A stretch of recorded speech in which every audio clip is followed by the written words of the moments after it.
দর্শকদের সাথে এই ইনফরমেশন শেয়ার করছি এই জন্য আমরা যদি তারা ব্যাক টু 1.5 ইয়ার্স আসার সময় যদি আমরা তাদেরকে অ্যাডভাইস করতাম যে ঠিক আছে let's go for any asylum application or any other like meritless application, তারা হয়তো আমাদের কথায় ইন্সপায়ার্ড হয়ে সেই কাজটা করতো।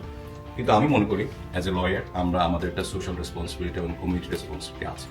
সেই জায়গা থেকে আমরা তাদেরকে এনকারেজ করেছি যে আপনাদের যদি একটু ফাইন্যান্সিয়াল হার্ডশিপ হয়ে থাকে, কাজ করে আপনারা টিউশন ফি দিবেন, তাও প্লিজ ট্রাই যে আপনারা আপনার কোর্সটা কমপ্লিট করেন।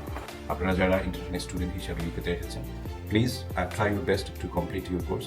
এই কোর্সটা কমপ্লিট করলে আপনাদের জন্য দুইটা অপশন ওপেন হয়ে যায়। Other you go to graduate route, সেখানে আপনারা 2 বছর কাজ করতে পারেন, ফুল টাইম কাজ করতে পারবেন। কিন্তু গ্রাজুয়েট রুট যাওয়ার পরে আপনাদের যদি সেটেলমেন্টের বিষয়ে একটু লিমিটেশন থেকে যায়, হয়তো আপনাদেরকে আবার নতুন করে আবার একটা মাস্টার্স প্রোগ্রামে অথবা পিএইচডিতে মুভ করতে হবে। যদি অনেকে আছেন যে এখানে ডিগ্রি কমপ্লিট করার পর অনেক কোম্পানি তাদেরকে নিয়ে নিচ্ছেন ডিউ টু দেয়ার আপনাদের স্কিল এবং এডুকেশনের কারণে।